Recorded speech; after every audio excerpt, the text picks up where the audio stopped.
Hello everybody! Nakikiramay po ako sa pagkamatay ng asawa ng aking pinsan sa Seychelles.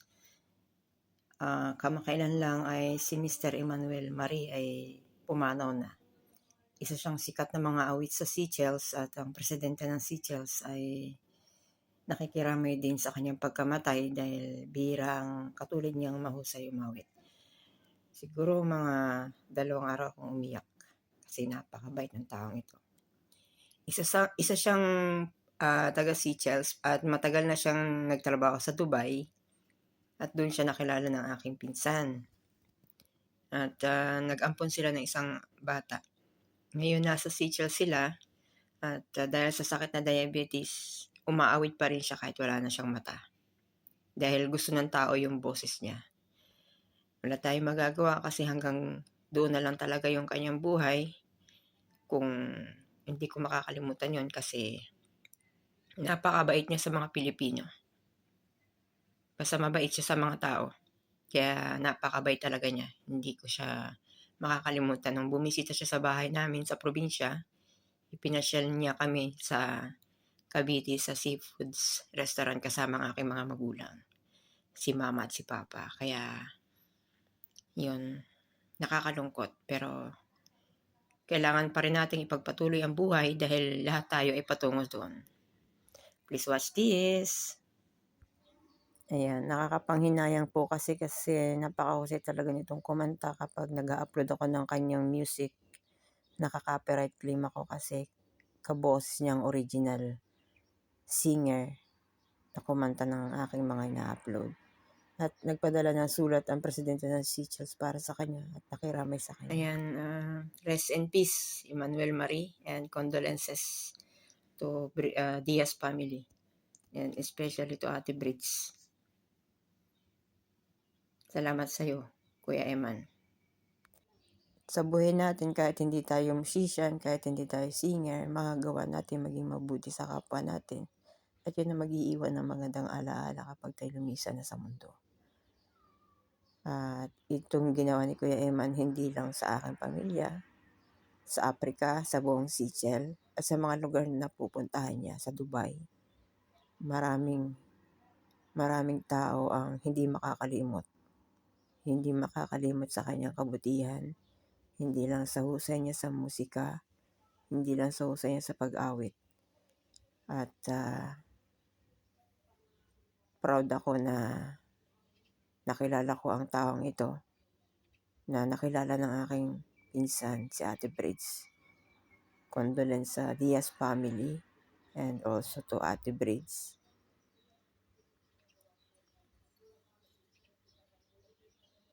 Naalala ko pa noong kami namasyal ng Cavite, umaawit ang nanay ni Ate Brits, ang tiyahin ko, ang nanay ko, ang tatay ko, at itong si Kuya Emmanuel. Kinakanta nila yung Falling Leaves.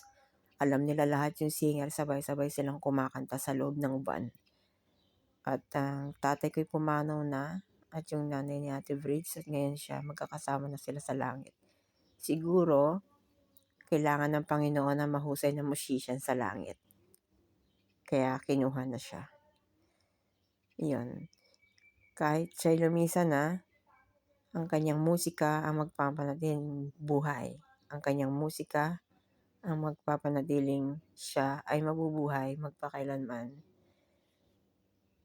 Maraming salamat, Kuya Eman, sa iyong kabutihan. Saan man naroon ang iyong kaluluwa, nawa magbukas ang langit para sa iyo. At rest in eternal peace, Kuya Eman. Thank you very much. Naalala ko pa, siya rin yung nakatulong noong nagka-problema yung kuya kong seaman sa barko na hindi sila pinakakain. Siya yung tumulong sa kuya ko. Yun yung unang-unang hakbang na yung kabutihan at pagtulong, hindi siya tumitingin sa tao, kundi yung puso niya, kung ano talaga yung meron sa puso niya, ginagawa niya. At yun, sa pamamagitan ng musika, pinarating niya yung kanyang pagiging mabuting tao, at ang kabutihang yan ay hindi nakakalimutan ng mga tao na nakakilala sa kanya sa Seychelles, sa Africa, at sa Dubai. Maraming salamat sa iyo, Kuya Eman. Mabuhay ka, mabuhay ang iyong pamilya, saan ka man naroroon. At napakaswerte niya, nakilala niya yung pinsan ko. Napakasweet niyan. Kaya palang payat-payat na niya, nag-alaga siya.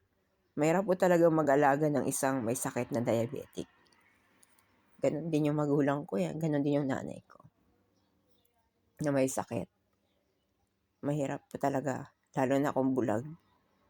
Yung araw mo para magpahinga ka yung gabi mo para magpahinga ka, yun ang magiging araw para sa mga bulag. Kaya hindi magkakaroon ng magandang tulog ang isang nag-aalaga ng isang bulag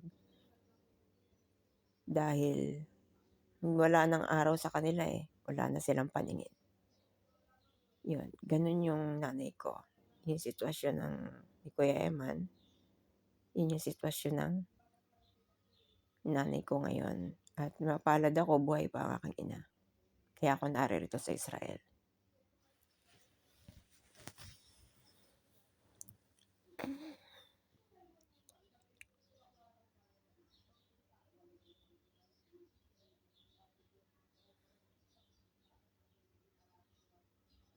Maraming salamat sa inyong patuloy na panonood at always remember, hindi lang laging lungkot ang buhay.